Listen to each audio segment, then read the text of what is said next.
నమస్తే అండి మాల్యాద్రి గారు. నమస్కారం. చాలా రోజులైంది మిమ్మల్ని కలిసి. మాల్యాద్రి ప్రేక్షకులందరికీ కూడా ముందుగా నమస్కారాలు, కృతజ్ఞతలు. టీడీపీ అధినేత చంద్రబాబు గారి మీద ఈ 17 చట్టం ఏంటండి అసలు, అది ఏం చెప్తోంది?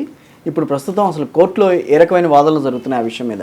మీకు అందరికీ తెలుసు, గతంలో చంద్రబాబు నాయుడు గారు జైల్లో ఉండటం, తర్వాత బెయిల్ మీద రావటం, దాని తదనంతరం ఆ బెయిల్ని క్యాన్సిల్ చేయాలని చెప్పేసి గవర్నమెంట్ ఒక పిటిషన్ని సుప్రీంకోర్టులో వేశారు.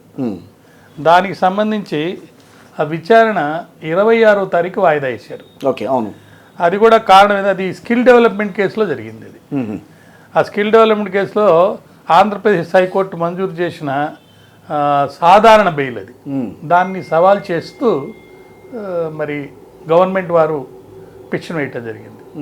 దాని మీద సీనియర్ కౌన్సిల్ లేరు అని చెప్పేసి హరీష్ సాల్వే గారు అందుబాటులో లేరని వాయిదా వేయమని చెప్పేసి 3 వీక్స్ వాయిదా వేయమని చెప్పి అడగడం జరిగిందనమాట. సిద్ధార్థ లూత్రా గారు అడిగారు, హరీష్ సాల్వే గారు లేరని చెప్పి. దాని మీద గవర్నమెంట్ వాళ్ళు ఏమన్నారంటే, లేదండి చాలా ఇంపార్టెన్స్ ఉంది దీనికి, వెంటనే చేయాలండి అని చెప్పేసి వీళ్ళ తరపున సీనియర్ న్యాయవాది రంజిత్ కుమార్ గారు అడిగారు. రంజిత్ కుమార్ గారు కదా ఆయన జగన్ గారి మీద, ముఖ్యమంత్రి మీద మాట్లాడారు అని చెప్పేదో. రంజిత్ కుమార్ జగన్ గవర్నమెంట్ కి తరపున వాదిస్తున్నారన్నమాట.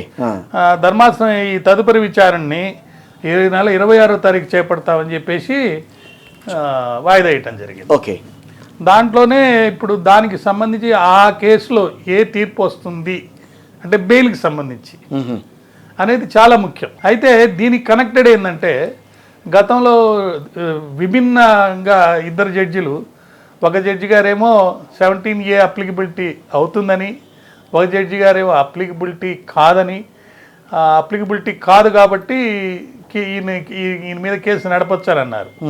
అయితే ఒక జడ్జి గారు ఏం చెప్పారంటే, 17A అప్లికబిలిటీ అయినా కూడా ఈయన అరెస్ట్ని మేమేమి తప్పంటం లేదు. ఓకే, అదేవిధంగా court powers for remand, arrest అయిన తర్వాత పోలీస్ వాళ్ళు కోర్టులో పెట్టారు, ఆ కోర్టులో రిమాండ్ చేశారు ఒక జడ్జి గారు, ఆ రిమాండ్ని తప్పన్నారు. ఓకే, దాన్ని ఈ జడ్జి గారు ఏమన్నారంటే, రిమాండ్ కూడా మేము తప్పంటం లేదు, అయితే 17A అప్లికబిలిటీ ఉంది కాబట్టి పోస్ట్ కాగ్నిజెన్స్ తీసుకోవచ్చు, అంటే పోస్ట్ కన్సిడరేషన్, అంటే గవర్నర్ దగ్గర పర్మిషన్ తీసుకోవాలి కదా. అయితే ఇక్కడ ముఖ్యమైన వాదన ఏంటంటే, ఈ చట్టంలో ఎక్కడ గవర్నర్ దగ్గర పర్మిషన్ తీసుకోవాలని లేదు. మరి ఎందుకు, ఎట్లా? అంటే జనరల్గా ఏంటంటే శాంక్షన్ తీసుకోవాలి అని ఉంది అక్కడ. ఈ శాంక్షన్ కొంతమంది స్పీకర్ దగ్గర తీసుకోవాలని, కొంతమంది గవర్నర్ దగ్గర తీసుకోవాలని. గవర్నర్ దగ్గర తీసుకోవాలని ఎందుకన్నారంటే, ప్రమాణం అనేది ముఖ్యమంత్రిగా గవర్నర్ చేపిస్తారు కాబట్టి. సో గవర్నర్ని అపాయింటింగ్ అథారిటీగా, ప్రజల చేత ఎన్నుకోబడ్డ వ్యక్తి అయినా కూడా, so governor is the ultimate representation of appointing authority కాబట్టి గవర్నర్ దగ్గర తీసుకోవాలన్నారు. ఈ పర్మిషన్ తీసుకోవడం లేదా శాంక్షన్ తీసుకోవడం అనేది ఆ 2వ జడ్జి గారి వ్యూ ప్రకారము తర్వాత కూడా తీసుకోవచ్చు, ముందు అరెస్ట్ చేయొచ్చు, జైల్లో పెట్టచ్చు, తర్వాత కూడా తీసుకోవచ్చు అని అన్నారు.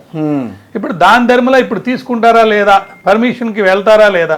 గవర్నమెంట్ చెప్పేది ఏంటంటే, ఇవన్నీ కూడా చట్ట వ్యతిరేక కార్యక్రమాలు, లంచం తీసుకోవడం అనేది చట్ట వ్యతిరేక కార్యక్రమం, దానికి అసలు పర్మిషన్ అవసరం లేదు. ఏదైనా గవర్నమెంట్ డ్యూటీని డిశ్చార్జ్ చేసేటప్పుడు బై మిస్టేక్ సర్టన్ థింగ్స్ జరుగుతుంటాయి. అటువంటి వాళ్ళ మీద గనక తప్పుడు కేసులు గనక గవర్నమెంట్ పెడితే, పోలీసు వారు పెడితే, అటువంటిప్పుడు మాత్రమే sanction has to be taken. Okay, మామూలు జనరల్ కేసుల్లో, ఫ్రాడ్ కేసుల్లో, అయితే స్విండ్లింగ్ అయితే అక్కర్లేదు అనేది గవర్నమెంట్ వారి వాదన. ఓకే, ఇది రీజన్ రివెంజ్ ఇది. కాబట్టి ఖచ్చితంగా నేను తీసుకున్న నిర్ణయంలో నాకు డబ్బు ముట్టినట్టు ఎక్కడా లేదు, కాబట్టి ఆధారం చూపించలేదు.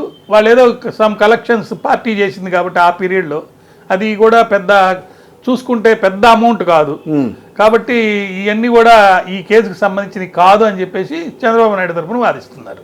ఓకే, సరే, వాదనలు ఎలా ఉన్నా కానీ అంటే భిన్నాభిప్రాయాలతోటి 2 జడ్జిలు సపరేట్గా ఇచ్చారు కాబట్టి ఇప్పుడు కాన్స్టిట్యూషన్ బెంచ్ మెయిన్ కేసుకు సంబంధించి ఒకటి కాన్స్టిట్యూట్ చేయాలి. ఓకే, అది 3 బెంచా 5 బెంచా అని చెప్పి ఎక్కువ వాదన వచ్చింది. అవును, దాని మీద నేను కూడా చాలా చెప్పాను. దాని ప్రకారం కాన్స్టిట్యూషన్ బెంచ్కి 5 బెంచ్ ఉంటారు. చాలా టీవీ ఛానల్స్లో 3 బెంచ్ అన్నారు. కాన్స్టిట్యూషనల్ బెంచ్ కాన్స్టిట్యూట్ చేయడంలో మినిమం 5 మెంబర్స్ ఉంటారు. 3 బెంచ్ ఇంకా అదర్ థింగ్స్లో ఓకే. ఇది చాలా ఇంపార్టెంట్ కాబట్టి ఇంతకుముందు కూడా ఇటువంటి తీర్పులు వచ్చినాయి కాబట్టి ఇలా భిన్నాభిప్రాయాలు తెచ్చారు కాబట్టి జనరల్గా కాన్స్టిట్యూషనల్ బెంచ్ అనేది ఏర్పాటు చేస్తారు. ఓకే. చాలామంది పొరపాటు పడింది ఏంటంటే ఇది కాన్స్టిట్యూషనల్ బెంచ్ కాదు మామూలు బెంచ్ అనే లైన్లో ఆలోచించారు. అందువల్ల త్రీ బెంచ్ అన్నారు. ఇది ఖచ్చితంగా కాన్స్టిట్యూషనల్ బెంచే ఏర్పాటు అవుతుంది. కాన్స్టిట్యూషనల్ బెంచ్కి ఆర్టికల్ 140 ఎంత ఉంది దానికి ప్రకారం మినిమం 5 మెంబర్స్ ఉంటారు. ఈ ఇద్దరు జడ్జిలు దాంట్లో ఉండరు. 26న ఫైనల్ రిజల్ట్ వస్తుందా? 26న వాయిదా వేశారు. 26కి వాయిదా వేశారు. అవును. అది బెయిల్కి సంబంధించిందండి. బెయిల్కి సంబంధించి మెయిన్ కేసు ఆల్రెడీ మెయిన్ కేసుకి సంబంధించి క్వాష్ చేయాలా లేదనే దాని మీద తీర్పు వచ్చేసింది. ఆ తీర్పుని ఇద్దరు జడ్జిలు విభేదించారు కాబట్టి మళ్ళా కొత్త బెంచ్ని 5 బెంచ్ని కాన్స్టిట్యూట్ చేస్తారు. మళ్ళీ ఆయన్ని జైల్లో పెడతారని ఎందుకు వాదన వస్తుంది బయటికి? ఎందుకు వాదన వస్తుందంటే 2 రకాల వాదనలు. ఒకటి, ఈ పర్టికులర్ కేసులో ఇప్పుడు కనుక సుప్రీంకోర్టు 26వ తారీఖు నాడు is not entitle for bail అనంటే ఏం చేయాలి? మళ్ళీ అరెస్ట్ చేయాలి. ఆయన వెళ్ళి సరెండర్ కావాలి. అది ఒకటి. రెండోది 17A అప్లికబిలిటీ కాదని ఒక జడ్జి చెప్పారు. ఆ అప్లికబిలిటీ కాకపోతే ఎప్పుడైనా ఎవరినైనా అరెస్ట్ చేయొచ్చు. కొత్త కేసుల్లో చేయొచ్చు, పాత కేసుల్లో చేయొచ్చు. రెండు, ఆయన అప్లికబిలిటీ ఉన్నా కూడా అరెస్ట్కి ఏమి ఇబ్బంది లేదన్నారు. అరెస్ట్ చేయడానికి సంబంధించినంత వరకు పోలీసు వారికి పవర్స్ ఉన్నాయి. శాంక్షన్ అనేది పోస్ట్ శాంక్షన్ తీసుకోవచ్చు. కానీ ఇప్పుడున్న పొలిటికల్ సినారియోలో అరెస్ట్ అనేది జరుగుతుందా? అరెస్ట్ అనేది జరుగుతుందా అంటే గతంలో ఆయన అరెస్ట్ చేసినప్పుడు అది చాలామంది చట్ట వ్యతిరేకంగా చేశారు, చట్టాన్ని దుర్వినియోగం చేశారు. RRR మీద ఎలా వెళ్ళారో అలాగే వెళ్ళారని చెప్పి ఆయన ప్రాణానికి కూడా భయం ఉందని చెప్పి అలా ప్రొజెక్ట్ చేసి చాలా దూరం వెళ్ళారు. అయినా కామన్ మ్యాన్లో ఎందుకో పెద్ద సింపతి ఉన్నట్టుగా నాకు కనపడలేదు. పెద్ద ర్యాలీస్ జరగడం కానీ రాజమండ్రి నుంచి విజయవాడ రావడానికి దాదాపుగా 8 hours పట్టిందని అన్నారు. అది వేరు, ఆ ఆస్పెక్ట్ కండిషన్స్ వైలేట్ చేశారని అలా చేశారని. ఇప్పుడు ఎవరు కాదన్నా వద్దన్నా ఇద్దరు పార్టీలు కూడా మేజర్ పార్టీలు ఆంధ్రప్రదేశ్ రమ్మంటే ప్రజలకు తప్పకుండా వస్తారు. దానికి కారణం ఏదైనా కానీ డబ్బు దుర్వినియోగం చేస్తున్నారా, లేకపోతే తాయిలాలు ఇస్తున్నారా, లేకపోతే మందు పోస్తున్నారా, దేని మీద పోస్తున్నారా, లేకపోతే నిజంగా అభిమానం మీద వస్తున్నారా అనేది మనం చెప్పలేం. కానీ పార్టీలు మేజర్ పార్టీలు కాబట్టి ఖచ్చితంగా వాళ్ళు పిలిచినప్పుడు జనం వస్తారు. జనాన్ని చూసి మనం మోసపోకూడదు. రేపు ఎలక్షన్లో కూడా పవన్ కళ్యాణ్ గారు వస్తే చాలా మంది వస్తారు, కానీ ఆయనకి ఎన్నికల్లో ఆయనే ఓడిపోయాడు.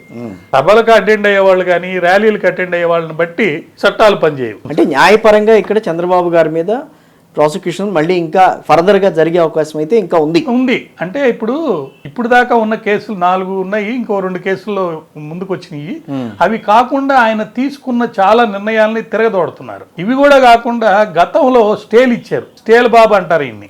మరొక తప్పిదం జరిగింది ఏంటంటే రాజశేఖర రెడ్డి గారు ఈయన మీద పెట్టిన కేసులన్నీ విత్డ్రా చేసుకున్నారు ఒక సందర్భంలో. అది అప్పుడు ఇచ్చినటువంటి లీగల్ అడ్వైస్ ప్రకారం విత్డ్రా చేసి మళ్ళీ వేద్దాము, వేరే ప్రొసీడింగ్స్ లో వేద్దాం అని చెప్పిన మళ్ళీ తిరగదోడి వేద్దామని చెప్పి అన్నారు రాజశేఖర రెడ్డి గారు. ఎవరి మీద? చంద్రబాబు నాయుడు గారి మీద పెట్టిన కేసులకు సంబంధించి. అవి కాకుండా కొన్ని ఆల్రెడీ ఉన్న వాటిల్లో స్టేల మీద ఉన్నారు ఈయన. సో ఆ కేసులు ఈ కేసులు ఇప్పుడు ప్రజెంట్ గవర్నమెంట్ ఇంకొక కొంతమంది చెప్పడం ఏంటంటే వారం 10 రోజుల్లోనే నోటిఫికేషన్ వస్తుందని అంటున్నారు. నోటిఫికేషన్ వచ్చిన తర్వాత ఇప్పుడున్న గవర్నమెంట్ ఆపద్ధర్మ ప్రభుత్వమే కాబట్టి సూచనలు మాత్రమే చేస్తుంది. మేజర్ పాలసీలు తీసుకోవడానికి లేదు.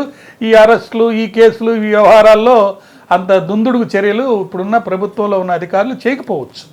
ఎందుకంటే ఇప్పుడు చాలా మంది అధికారులు, మీకు తెలుసు శివకృష్ణ గారు ఇక్కడ ఏం జరుగుతుంది, నాకు తవ్విన కొద్దీ ఆస్తులు శివబాలకృష్ణకి పేర్లతో ఫ్లాట్లు, కంపెనీలు, మళ్ళా ఆయన పేరు చెప్పారని చెప్పేసి చీఫ్ సెక్రటరీ గారు సోమేష్ కుమార్ మీద వెళ్తుంది, మరొక అధికారి మీద వెళ్తున్నాయి.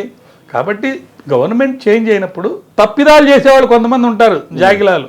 వాటి మీద ఖచ్చితంగా వాటి మీద చర్యలు తీసుకుంటారు. కాబట్టి ఫ్యాగ్ ఎండ్ ఆఫ్ ద టైంలో ఇప్పుడున్న ప్రస్తుత ప్రభుత్వం చెప్పింది కాబట్టి కొత్త కేసులు అంత దుందుడుగు చర్యలు, అది కూడా నోటిఫికేషన్ రాబోతుంది కాబట్టి ఉండకపోవచ్చు.